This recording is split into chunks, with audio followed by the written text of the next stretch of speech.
एक बड़ी चिंता है। पहले खुशखबरी बताता हूँ। दिल्ली में कोरोना की रफ्तार काफ़ी कम हो गई है। पिछले 24 घंटों में दिल्ली में केवल 2200 कोरोना के केस आए हैं। संक्रमण दर भी घट के पिछले 24 घंटों में केवल 3.5% रह गई है। लेकिन इसका मतलब ये नहीं है कि कोरोना का खतरा टल गया, वो अभी भी है। हमें कोरोना से बचने के सभी उपाय करने हैं। अब दूसरी बात, चिंता की बात। आज से दिल्ली में युवाओं का वैक्सीनेशन बंद हो गया है। केंद्र सरकार ने युवाओं के लिए जितने वैक्सीन भेजे थे वो ख़त्म हो गए हैं। इसीलिए युवाओं के वैक्सीनेशन सेंटर आज से बंद किए जा रहे हैं। कुछ एक वैक्सीन की डोजेस बची हैं, वो कुछ एक सेंटर्स में दी जा रही हैं, वो भी शाम तक ख़त्म हो जाएंगी। कल से युवाओं के वैक्सीनेशन के सभी सेंटर बंद हो जाएंगे। मुझे बेहद दुख है कि हमें वैक्सीन ख़त्म होने के कारण युवाओं के वैक्सीनेशन सेंटर्स बंद करने पड़ रहे हैं। हमने केंद्र सरकार को भी लिख के बताया है। केंद्र से हमने और वैक्सीन मांगी है। जैसे ही हमें और वैक्सीन मिलेगी हम फिर से ये सेंटर शुरू कर देंगे। दिल्ली को हर महीने 80 लाख वैक्सीन की ज़रूरत है, 80 लाख डोजेस की। इसके मुकाबले मई में हमें केवल 16 लाख वैक्सीन मिली और जून के महीने के लिए केंद्र ने दिल्ली का कोटा और भी कम कर दिया है। केंद्र सरकार से हमें जो चिट्ठी आई है कि जून में हमें केवल 8 लाख वैक्सीन दी जाएगी। मई में 16 लाख दी थी, जून में 8 लाख देंगे।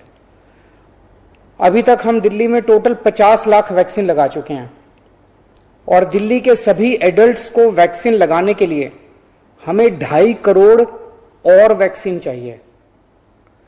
अगर इसी रफ्तार से दिल्ली के एडल्ट्स, अगर इसी रफ्तार से हम चले, 8 लाख वैक्सीन हर महीने मिली तो दिल्ली के एडल्ट्स को ही वैक्सीन लगाने में 30 महीने लग जाएंगे, 30 महीने से भी ज़्यादा।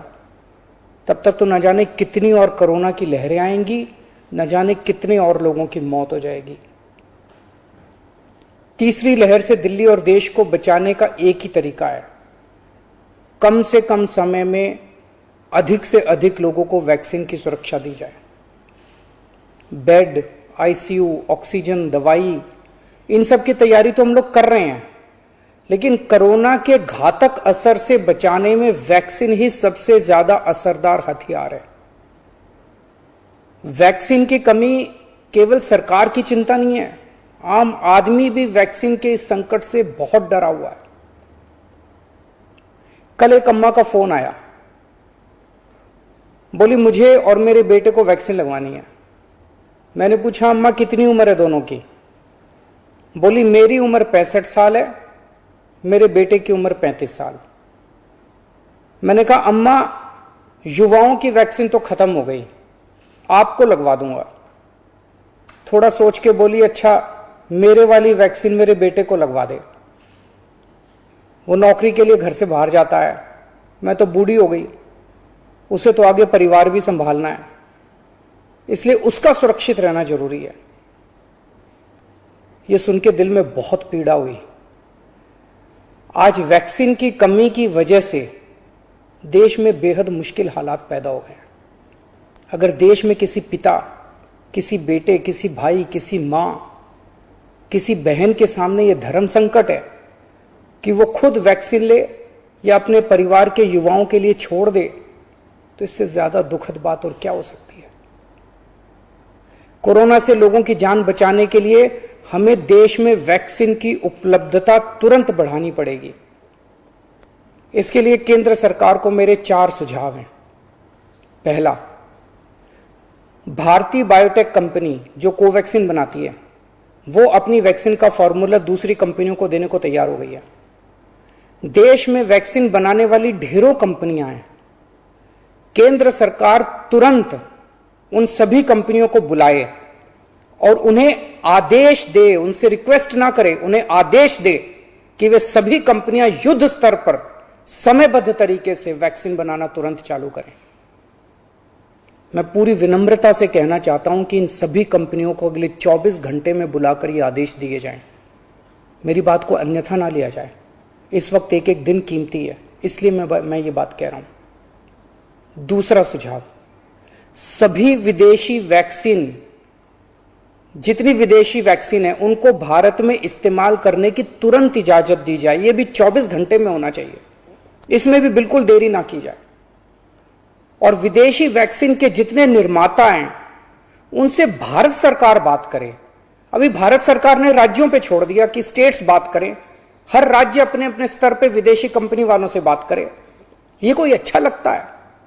भारत के 36 राज्य और यूनियन टेरिटरी हर कंपनी के सामने जाके आपस में लड़ रहे हैं। महाराष्ट्र हरियाणा से लड़ रहा है, हरियाणा दिल्ली से लड़ रहा है, आपस में लड़ रहे हैं सारे इन कंपनियों के सामने। इससे विदेशों में भारत की क्या छवि बन रही है? भारत सरकार उनसे खरीदेगी तो ये कंपनियां भारत सरकार को बहुत ज्यादा गंभीरता से लेंगी और फिर भारत सरकार तो सीधे इन कंपनियों के देशों की सरकारों से बात कर सकती है ना। और भारत सरकार जब इन कंपनियों से बात करेगी तो भारत सरकार तो कई 100 करोड़ की वैक्सीन खरीदने की बात करेगी, तो जाहिर है ये कंपनियां भारत सरकार से कहीं ज्यादा अच्छे से बात करेंगी। तो भारत सरकार को इनसे वैक्सीन खरीद के राज्यों में बांट देनी चाहिए। तीसरा सुझाव, कुछ देश ऐसे हैं, पढ़ने में आ रहा है मीडिया में, कि जिन्होंने जरूरत से ज्यादा वैक्सीन जमा कर रखी है।